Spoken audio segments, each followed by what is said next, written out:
Assalomu alaykum do'stlar. Bugun mana 3-vlog. Hech o'zingizni mana shu eng yaxshi versiyangiz, eng kuchli versiyangizni qurish haqida siz ham o'ylab ko'rgan bo'lsangiz kerak. Men ham xuddi shu yo'ldaman. Agar siz ham shu yo'lda bo'lsangiz, bu videoni ko'rishda davom eting. Bu video aynan siz uchun. Bu video nima haqida bo'ladi? Bu meni ichki kurashlarim, har xil qiyinchiliklar haqida bo'ladi. Siz ham foyda olishingizga ishonaman. Shuning uchun videoni ko'rishda davom eting. Demak, boshladik.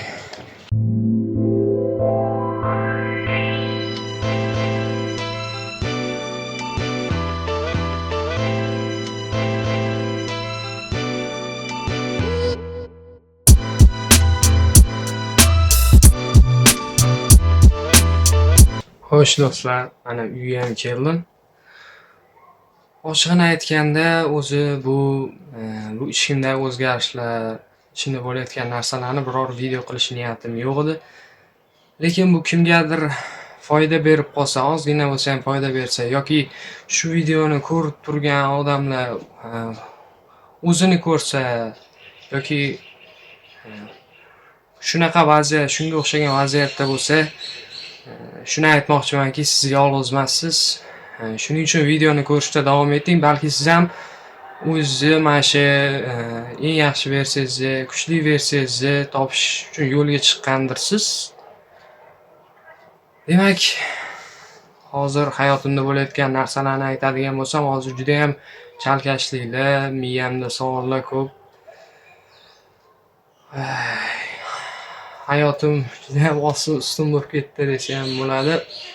Nimaga unday deyapman? O'zimni odam qanchalik o'zini tahlil qilib, o'zini anglagani sari o'zidagi qanaqa xatolar, qanaqa kamchiliklar borligini ko'raverar ekanda.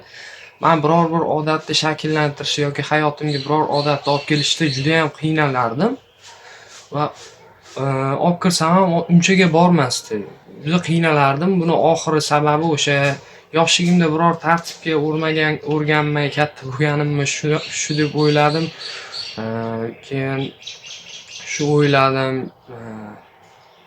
shunga o'xshash qiyinchiliklar, hali buni o'rganish kerak, buni qilish kerak degan hayolimda juda ham o'sha qilishim kerak bo'lgan ishlar ko'pligi sababli bosim ortib ketdi. Keyin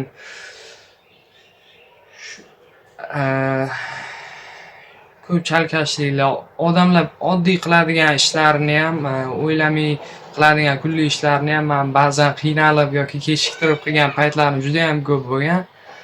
Masalan, namoz o'qishda ham, hozir to'g'risini aytsam, ochig'ini aytsam, o'sha namoz o'qishda ham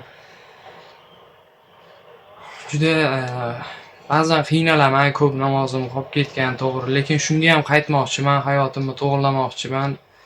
Shu odatga aylantirmoqchiman, axloqimga aylantirmoqchiman inshaalloh. Motivatsiya bilan, ichimdagi shijoat bilan keyin shubhalar aralashib ketgan. O'sha masalan, biror bir maqsadimga yetaman deb ichimda yana ham shijoat bo'lib turadi.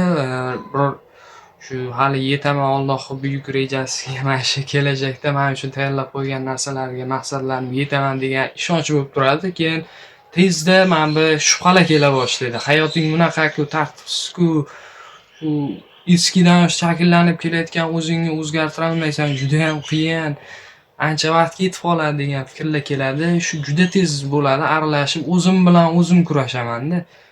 O'sha eski tartibsiz o'zim bilan o'zim kurashaman. Ba'zan hayolimga nimalar bo'layapti o'zi hayotimda degan fikrlar kelyapti. O'zgaralarmikanman, qila olarmikanman degan fikrlar keladi. Bu yoqdan ishonch ham bor. To'g'ri qiyin, lekin qilsa bo'ladi.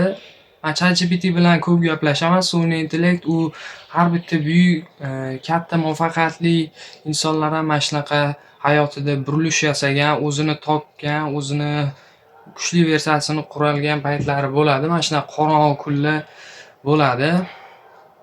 To'g'risi o'zimda ham ba'zida o'sha shunaqa qiyin bo'lib ketayotganidan ko'zimga ba'zan yosh ham kelyapti.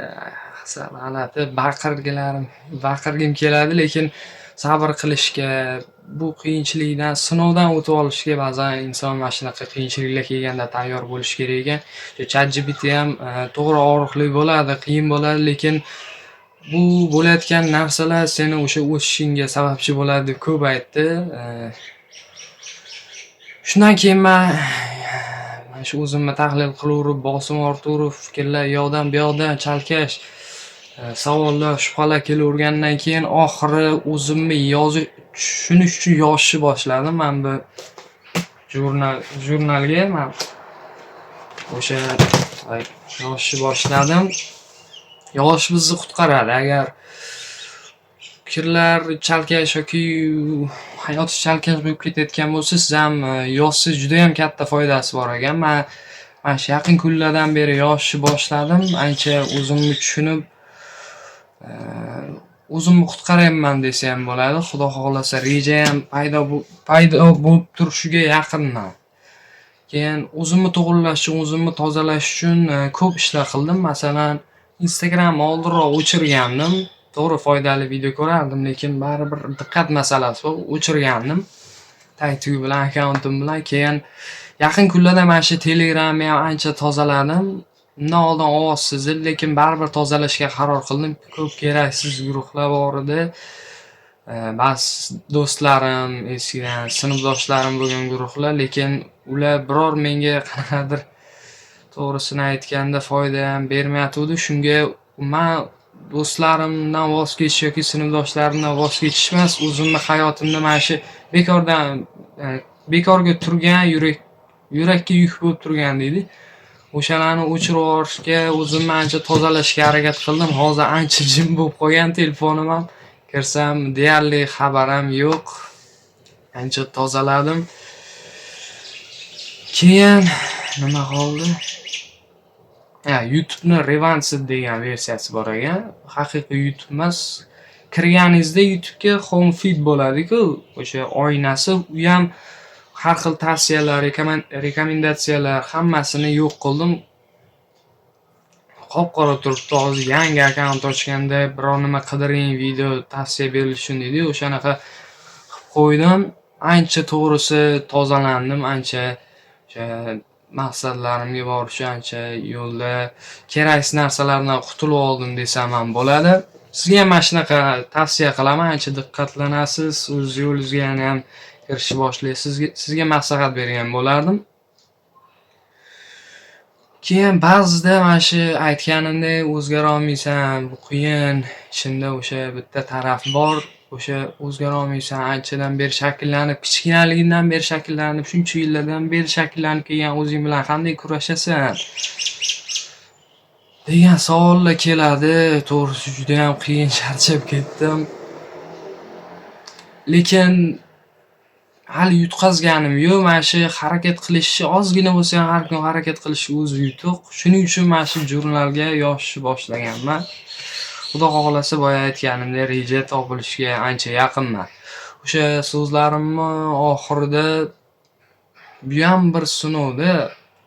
Alloh bizga bergan mana shunaqa, siz ham agar shu vaziyatda bo'lsangiz, unaqa qiynalib yoki endi men o'zimni yo'qotib qo'ydim, unaqa umuman unaqa o'ylamang. Bu sizni yana ham kuchliroq qilish uchun, maqsadlaringizga Alloh sizni tayyorlayapti-da.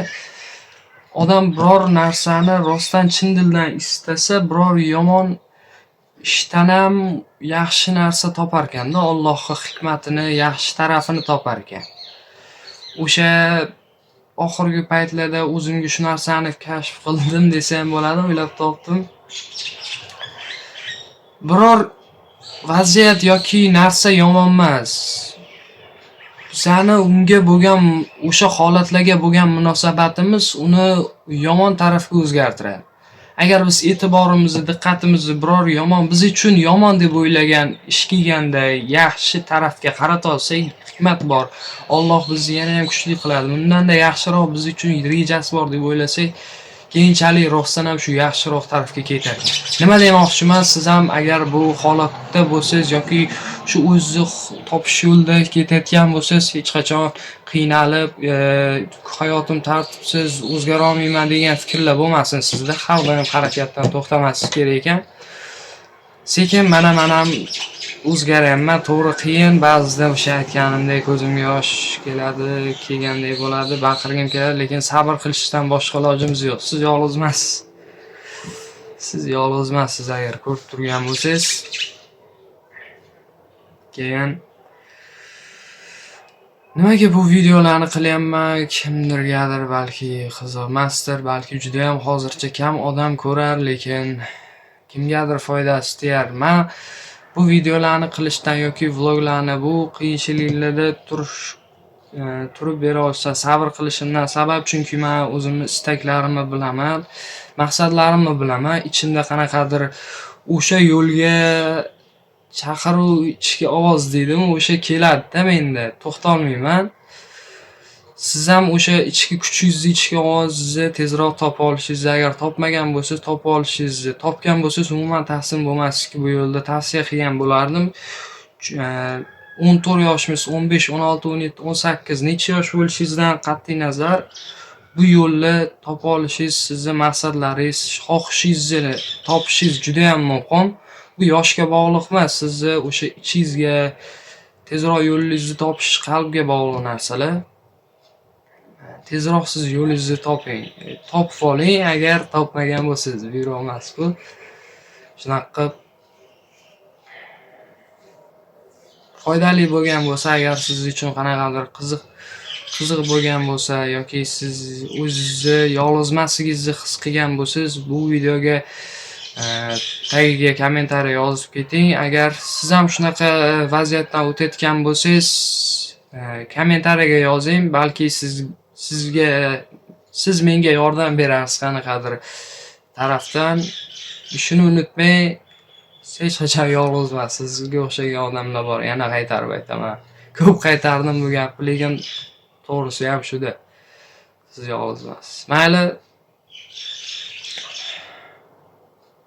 Like bosib qo'ysangiz yoki obuna bo'lib qo'ysangiz xursand bo'lgan bo'lardim. Siz men bilan shu yo'lga chiqqan bo'lasiz.